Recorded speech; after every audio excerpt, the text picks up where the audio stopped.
What one thing has brought you the closest to believing in something supernatural? If you like the video, make sure to like, subscribe, and comment for more videos like this. This is the closest thing to something supernatural that has ever happened to me. The reason I still remember it so clearly is because my brother was with me at the time. I was 21 and my brother was 20 at the time. We were hanging out at a friend's house, and as we were leaving at around 11 p.m., we saw and heard something very strange. We both walked out of the front door together, and as we were on our friends from walkway, a brilliant, I'd say cobalt blue flash lit up the entire sky in front of us. I would describe it as the same color as the downvotes indicator on the right side of the Reddit screen. It lasted about a second or two. It caught us off guard, and I remember saying, "Did you see that?" And him replying something like, "Ooh yeah." So we continued walking towards the driveway where the car was parked just seconds after the flash lit up the sky, and then we both heard a low-pitched rumbling sound, one of those that you can feel in your gut, you know? If you've ever been to a NASCAR race or something, you know what I'm talking about. It wasn't as intense as being at a car race, but it was clear that it was a very strong force that caused the sound. By this point we both were legitimately frightened for our lives. I remember vividly that I was certain that a meteor had hit somewhere close or we had been attacked. I live with 20 miles of Wright-Patterson Air Force Base. It was a very tense first few minutes drive, but once we regained our wit, we recognized how freaky the whole thing was. I never found out what my brother and I saw and heard that night, but I presume it was some sort of space object coming down to Earth and causing a sonic boom or something. We were pretty damn scared though. My brother had been in a very severe motorcycle accident. He had fallen 30 feet off of an overpass onto a sloping hill, shattering his vertebrae, along with broken hips, leg, and damaged organs. We were sure he was not going to survive and made the ER our home while waiting to see if he would awaken from his coma. After a while he did finally come to, but was not as lucid as we had hoped, and was still drugged a bit. One day we came by and the nurse waved us on in to come and visit. She left and me and my father sat next to my brother. He spoke to us in a raspy voice and asked, "Where did the baby go?" My father and I were very confused as only the nurse had been in the room, but my brother was adamant that a woman carrying a baby in a basket had been standing over him. My father decides to walk over to the nurse and ask her if any women with infants had been visiting my brother. She looked puzzled and replied, "No, no one like that has been by." So my father, being a spiritual man, asks, "Ma'am, are you pregnant?" And this woman's eyes widen and she pales as she stammers out that yes she is, and she had just found out about it 2 days ago. She had yet to tell anyone, even the father of the baby or her parents. He also had claimed that when he had first awoken from his coma, drifting in and out of consciousness, he had seen children surrounding his bed, guarding him. I know it might be the opiates and morphine they had him on, but he believes to this day that something, angels or what have you, were protecting him in his time of need. I'm not religious or a believer in most supernatural, but this shook me pretty hard when these events happened.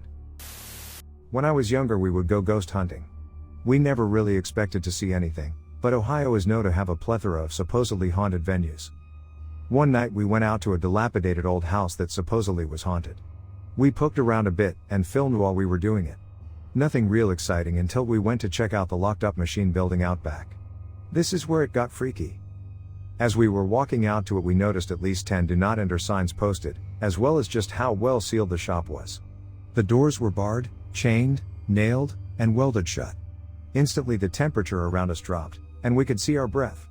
It was a 70-degree night in the height of summer. We all got this strange feeling of something dark pushing us away from the shop. We proceeded to get the hell out of there. Later, reviewing our footage, we confirmed you could see our breath. You could see the instant it happened. All 3 people and the camera person stopped dead in their tracks at the exact same time. I've been to a lot of haunted places, and this is the only thing that's made me a believer with first-hand experience. When I was 15 years old, I lived in Victoria, British Columbia. There were some old houses, someone famous, or a famous family, something like that. They lived there in the early 20th century, and there are some ghost stories about the house. Maybe 7 years back they moved the houses to a park next to the museum.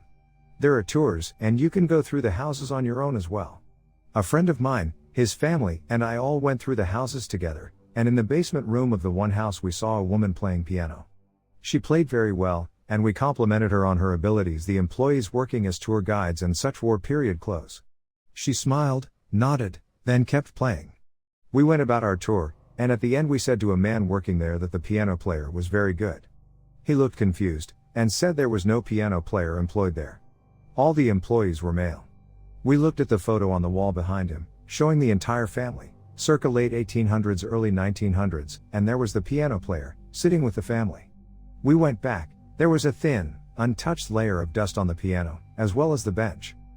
Could have just been a creative hoax to draw in tourists, or could be legit.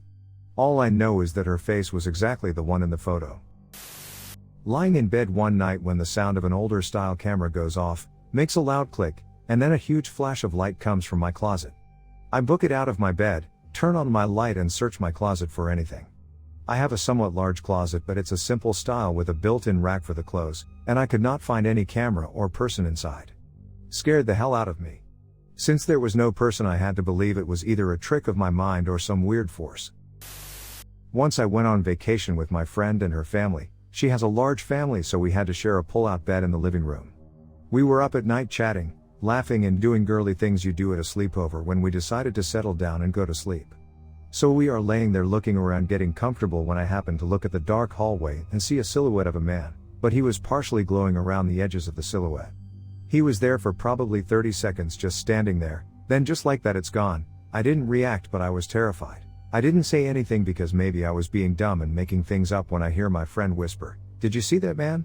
She called out for her uncle. He was upstairs in his room and he was the only man in the house at that time, but he was sleeping. You can't see any car lights going by the house because we were in the middle of the woods, so no chance of weird lighting. I was freaked out the rest of the vacation. There were a couple things that vacation that were really strange, but that sticks out as the strangest. My mother has a really strong memory of her dad coming over to her in their backyard and offering to play with her for the first time ever when she was 9 years old. He was generally a very serious, stern, emotionally distant man. He pushed her around on her bike, played ball with her, played hide and seek, and spent the whole morning with her just having a laugh.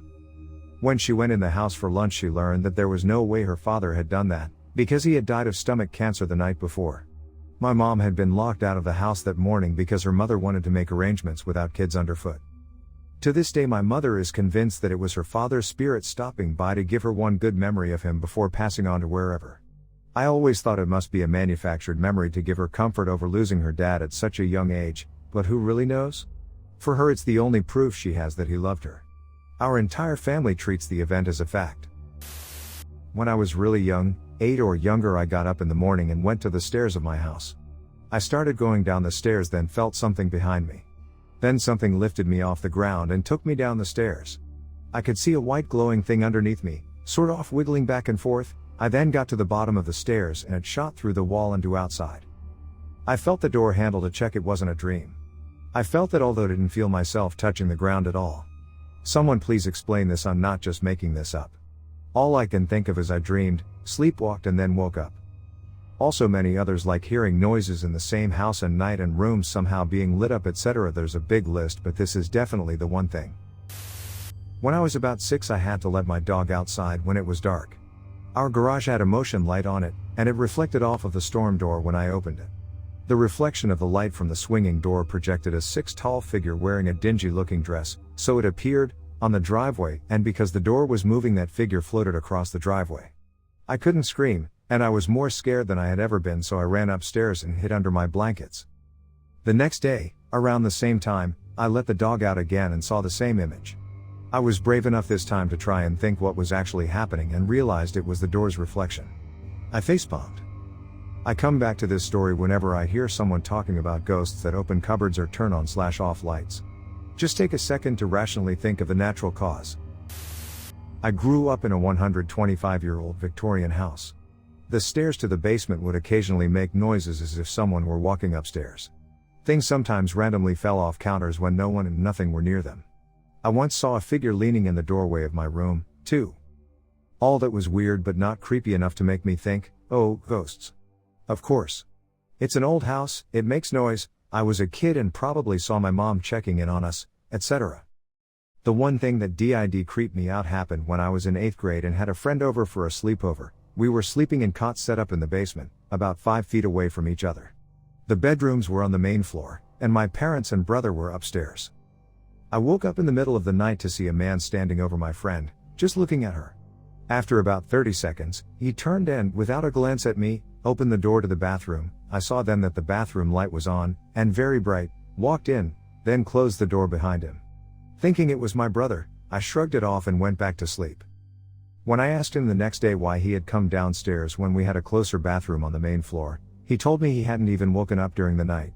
Creepy. Nobody will fucking believe me, but fuck you guys, I'm saying it anyway.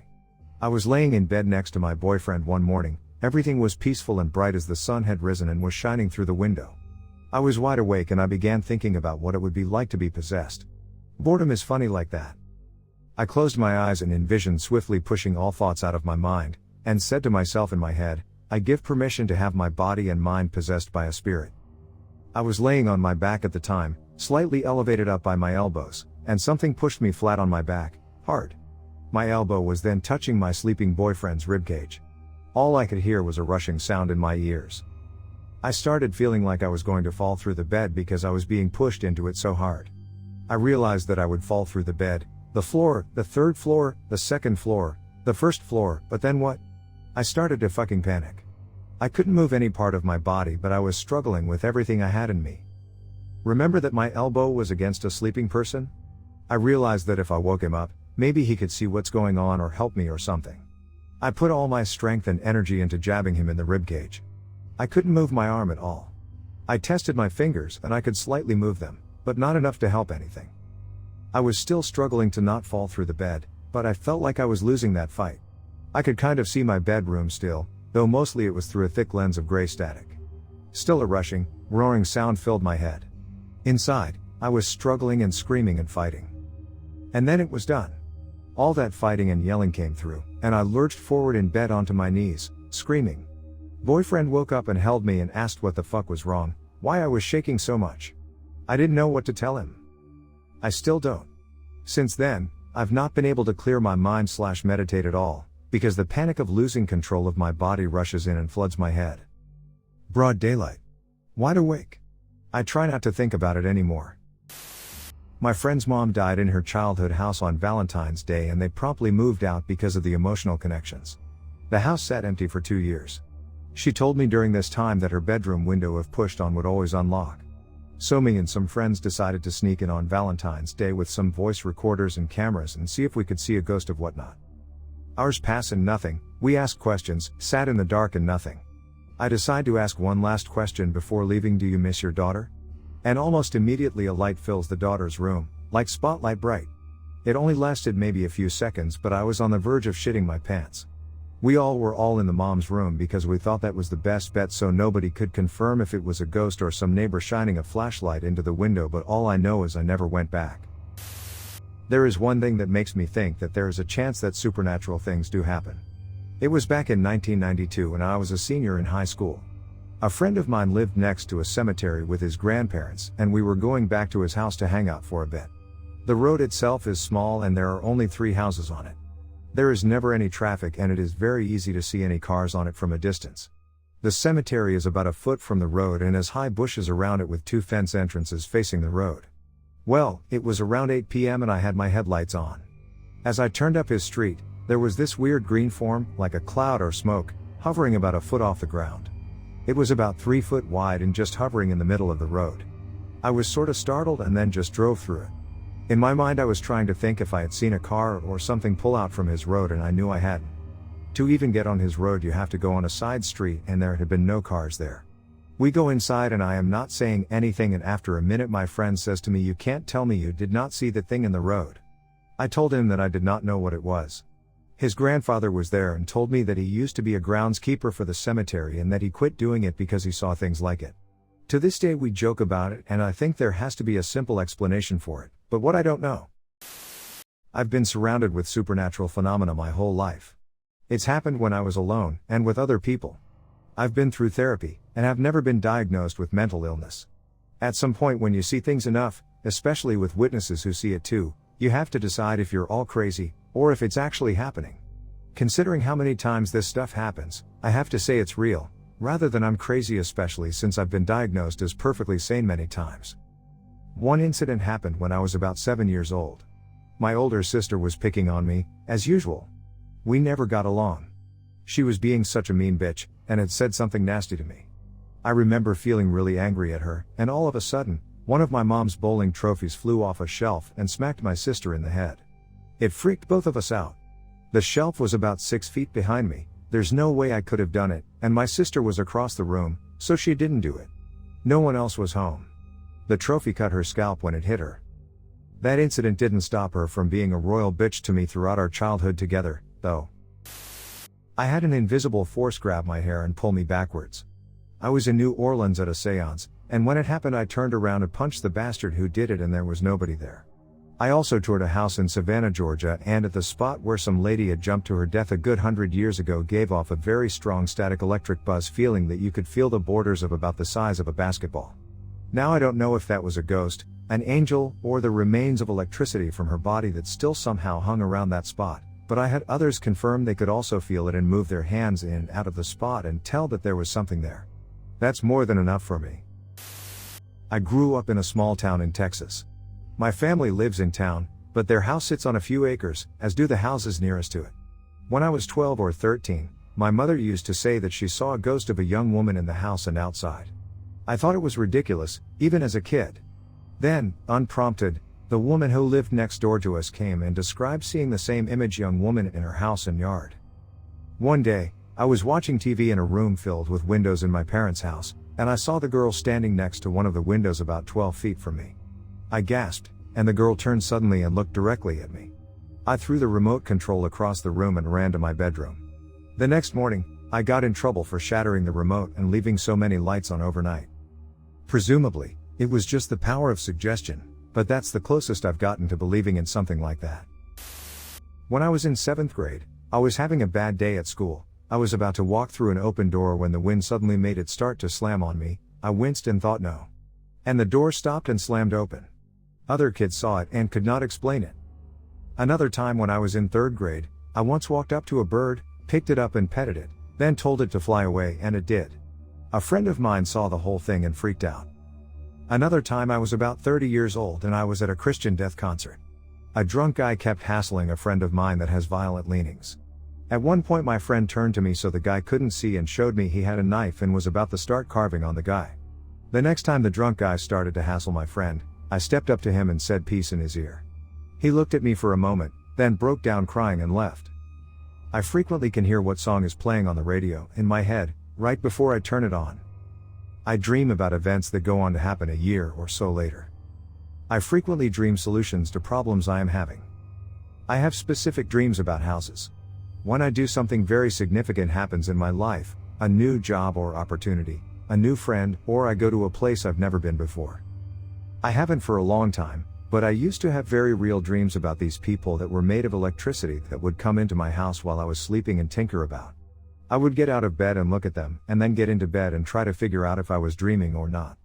I'm pretty sure I was dreaming, but while lying awake I could not figure it out. One time, at a summer camp in New Mexico, I woke up and it was daylight outside. A few of the other kids woke up too. We looked outside and the sun wasn't up, but it was bright like daylight. It was about 2 a.m. A counselor came and made us go back to sleep. It was never explained. I was about 4 or 5 years old. My grandma gave me a brown stuffed bunny for Easter and I loved that thing. One day, my older sister decides to have a bit of fun and tells me that the bunny is actually alive. Always the scientist, I was skeptical. She said no, it's true. Here, I'll prove it. She puts the bunny in the middle of my room and says now. Tell it where in the room you'd like it to go. I'm suspicious, but damn it I wanted to believe so bad. I said the dresser. She said okay, now go into the living room and wait for it. This request is reasonable, so I leave and sit and wait. Moments later, see? Come check it out.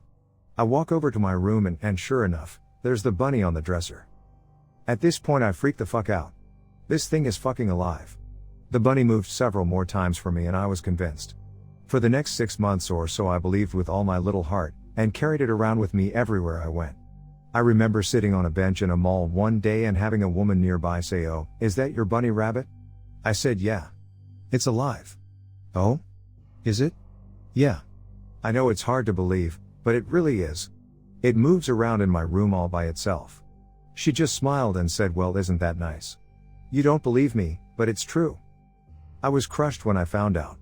My sister still feels guilty about it 2 decades later. Okay, so a few years back a few friends of mine and I decided to take a road trip to Colorado to snowboard.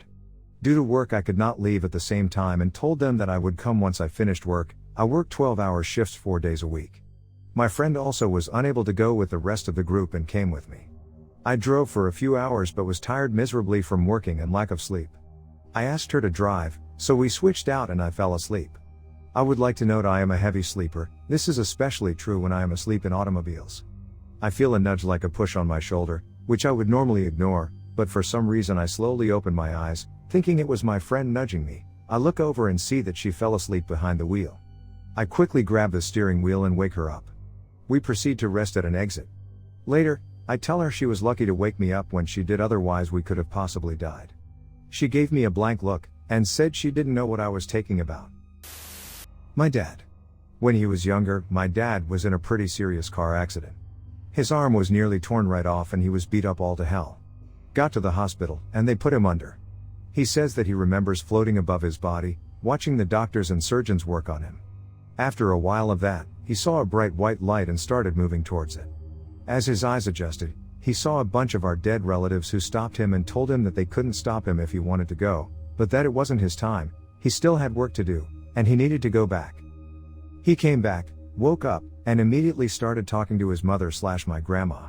She confirms that he knew things he probably couldn't have known about the surgery, what the doctors and nurses looked like while he was under, things they were doing to him, and upon describing some of the dead relatives, they were people that he had never seen or met, dead before his birth, but that he could accurately describe the look of. Me. Not as fantastical, but a lot more significant as it happened to me. Was dating and had been dating this girl for about 1.5 years at this point. We had always joked around about being specially connected or something because we could often tell if the other person was experiencing any really strong emotions even when we were miles apart.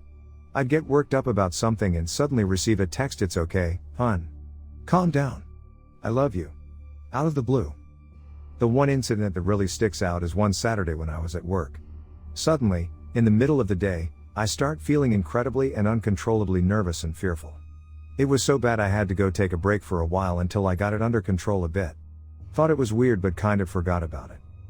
Talking to the girlfriend the next day, I explain what happened to her. She looks a little startled and says, "What time?" "Right around 2 o'clock, I guess." That's right when my piano recital started. I was terrified. But I didn't tell you about that. Unlike the things happening to other people, I know I had no knowledge of that piano recital. I have no idea how or any idea why, but it does leave me with a lot of questions. This is more along the lines of aliens. When I was about 16, I went outside for a cigarette on a starry night. As I stood, smoking, I looked up to watch the stars when I noticed something strange. I'm going to use the constellation of Orion for reference. There was a triangle of 3 red lights, each of which appeared to be similar in size to a star and each of which was spaced out from the other 2 lights by about the same distance that you can see between the stars of Orion's belt.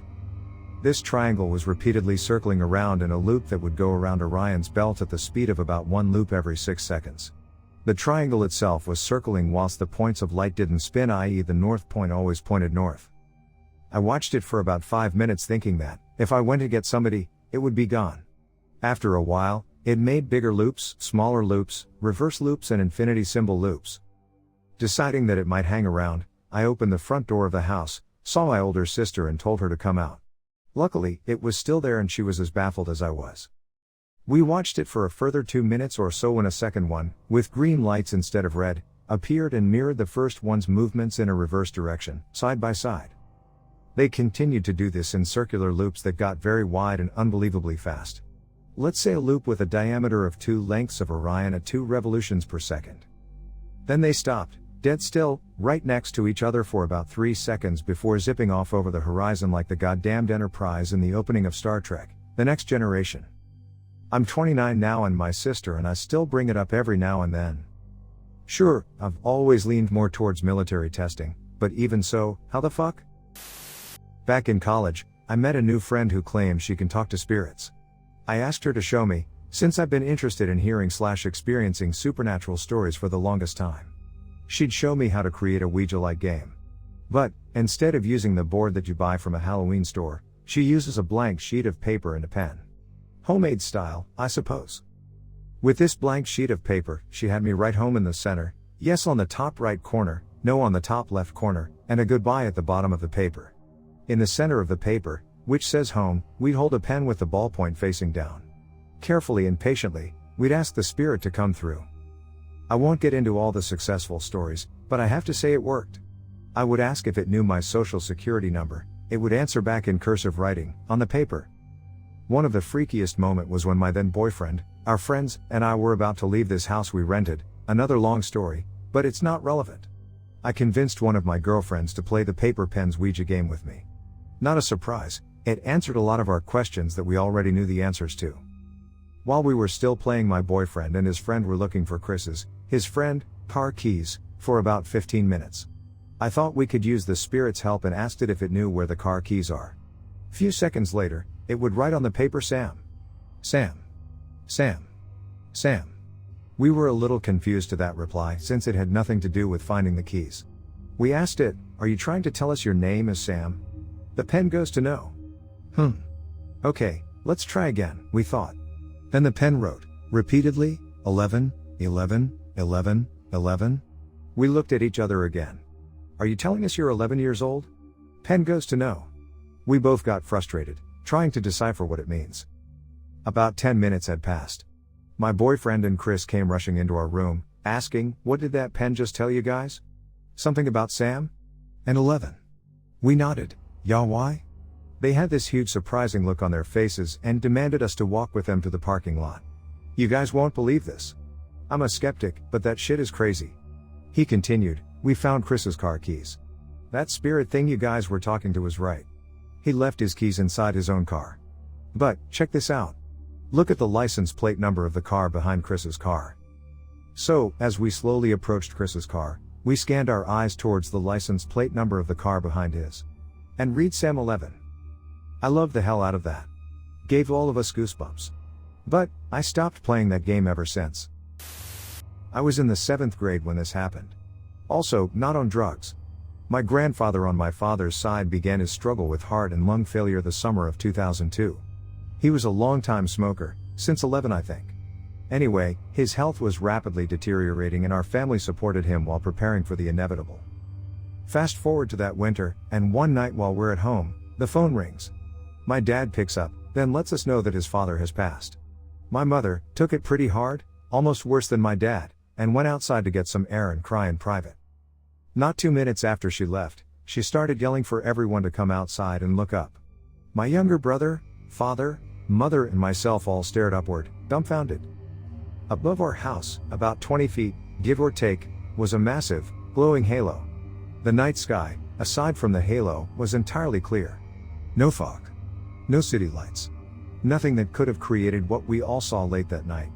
The call from the hospital and the halo happened about 2 to 5 minutes apart from each other, so I always assumed they were related. It's the most surreal thing I've ever witnessed, and proof enough to me that there is something beyond at least this dimension of existence. To this day, I've experienced nothing like it. No, I don't have pictures. No camera at home while this happened, and my father just lost his dad, and he was for all intents and purposes the glue that held my insane family together, so we were all in a state of mourning and wide-eyed awe. I swear on everyone I love. Someone told me, while he was drunk and I was young, that he was 500 years old. Born in 1492, on the coast of Wales, and Swansea. Father was a sailor, mother a barmaid. Over time he eventually revealed, among very few other things, that he had lived in the American South in the 1800s. For numerous reasons, including the fact that he was outlandishly intelligent for his age, but there were better, I didn't make a lot of issue of this with him and neither did he. He was a strange guy in many ways, but I was extremely hot for him and I just got on with it. He was so smart at so much that it wasn't hard to believe, obliquely, deep down, I don't know. A few years ago, out of idleness and curiosity, I started wandering around genealogy websites looking for him. And the weird thing was that I found him. He has a very unusual first name, and I found a man by that name, first and middle initial, living in Tennessee in the 1800s.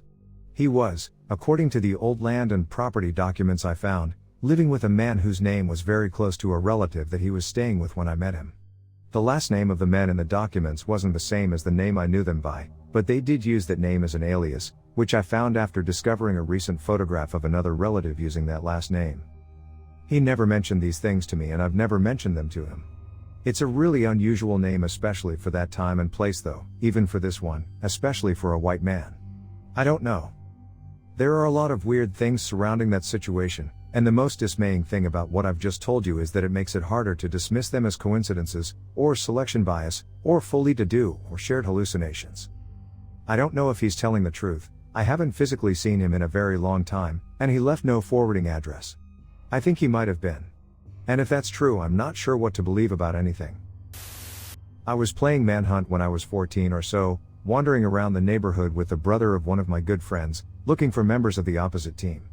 We went into the side yard of one of the houses in the neighborhood, which a tall old lady had previously occupied but which was now owned by a young family. We were walking through this strange grove of trees, passing underneath this big, cool willow tree, when we both saw a tall, white figure move quickly past us. This was a pretty dark night and we were far away from all the streetlights/house lights, but I was struck by how brightly white the figure appeared. I remember thinking that it almost seemed to be glowing. My partner and I sprinted after the figure, then briefly split up and headed in opposite directions, but maybe 10 seconds later we both stopped and headed towards each other. At this point the adrenaline associated with chasing someone in Manhunt had worn off, and we both realized something was odd about the situation. No one in the right mind would be wearing bright white clothing while playing Manhunt, and when the round ended we confirmed that it definitely wasn't anyone involved in the game. And given how bright the figure was when we first saw it, it was very strange how quickly it had disappeared. Oh, and when I was 10 I heard a huge thunk on the roof on Christmas Eve around midnight. I had sadly accepted that Santa probably didn't exist a year or two beforehand, but that was enough to make me question my skepticism. And there's no way my dad would have climbed up on the roof to make some Santa-like noises. My bedroom was on the 3rd floor, we didn't have a ladder or anything that could have gotten in there, and the roof was really steeply pitched. I was in a room with a girl I'd just met and moved in with. I was young and adventurous. We were sitting across from each other in a large room and we started having a conversation telepathically. At one point, we both started grinning and I said, in 3 seconds, we should both say the word apple out loud. We did at the 3-second mark and we both were shocked. We just met that day and we become the best of friends. That was a great summer. Of course, we did just do a bunch of LSD hours before. Nonetheless, I am an atheist and non-believer, but I still leave the possibility open that humans might have the ability to communicate telepathically. Hopefully science will prove this right. I was in the kitchen doing homework. This was middle school age. Near me on the floor was a piece of paper, a torn triangular corner. I, being the average lazy kid, bypassed the piece of paper for days without cleaning it up, next to a long rectangular table full of scattered books and papers of all sorts. This particular day, I was doing homework in the kitchen nook and it suddenly caught my eye as I sat. It was falling, with that fluttering type of slow fall that bits of paper do. I stopped to look at it. And it raised up in the air and fell again, fluttering to the tiled floor. This happened several times. At first I didn't believe my eyes, secondly I thought, well, maybe there was a wind source. I stand up and put my hand near the AC vent. Nothing. Not a surprise because my grandparents rarely used it. I looked over at the window on the other side of the table. I went around the table in the opposite direction of the falling paper and checked to see if the window was open. It was not. All the while this paper was being lifted and dropped, to the same height that as if a person was there doing it. My heart started to race, I was terrified. I am now in a kitchen nook, and I want out, I want to run. There is a deep fear in me as I still stand and watch this thing go straight up and flutter to the floor. Eventually, felt like forever, even in memory, but it may have only been a few seconds, I decided to run past it. What a horrible feeling. I ran as fast as my feet could take me to the opposite side of the house, with that strange feeling someone's behind you, to where the only other person on the 5 acres, 5K foot house was my deep sleeping grandmother, out with powerful medication. I shook her and begged her to wake but she wouldn't. I just stayed away from the kitchen until others came home. I don't remember anything else. And I rarely tell the story, but it will stick with me for life. I cannot fathom what kind of air source would produce such an event. It still bothers me. I am not religious, atheist, and I am quite skeptical of ghosts and that sort of thing. But, this particular event has me perplexed. When I was 13 my family and I moved into an old house in the center city. Everything was fine until we had lived there for about a month. My sister and I had rooms on the bottom floor with a set of stairs opposite my bedroom door. We started to hear heavy footsteps going up and down the stairs and hallway at night. I assumed that it was just my sister walking around. My parents' bedroom was upstairs, until I talked to her about it and she said she'd heard it too and thought it was me.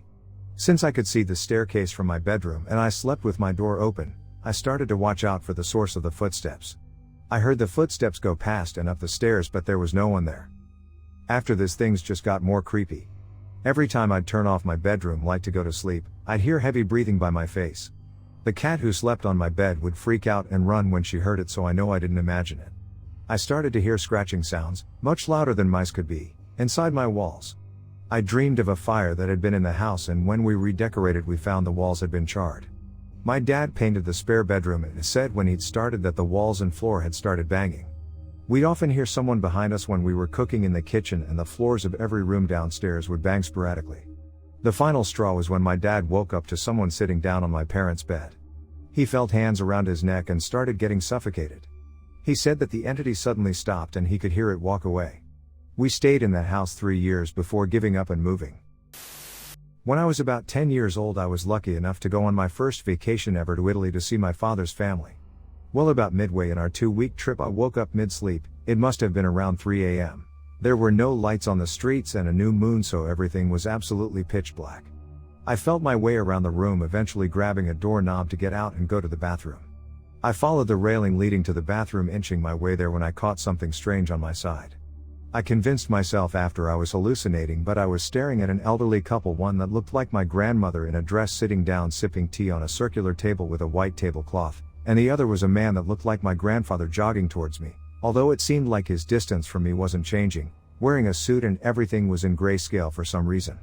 After about 5 seconds of staring, I just sprinted towards the bathroom, jumped in the tub with the light on and sat there for a few minutes. Then got up and went into my parents' bedroom, where I found my mom talking to my dad because my dad couldn't sleep. He kept hearing children and a ball bouncing. He then explained to me, this is the house he grew up in, that the house was always haunted and the ghosts used to be downstairs forcing my aunt and uncle and their 2 children would sleep upstairs, but a few years ago migrated to the upstairs, so everyone moved back downstairs. He shared a few of his experiences with me, and I was a generally freaked out little kid. Now the weirdest part of all this was when I got home, my dad put a new picture up on the mantle of his grandparents. When I saw it, I gasped because they were exactly who I saw in the hallway.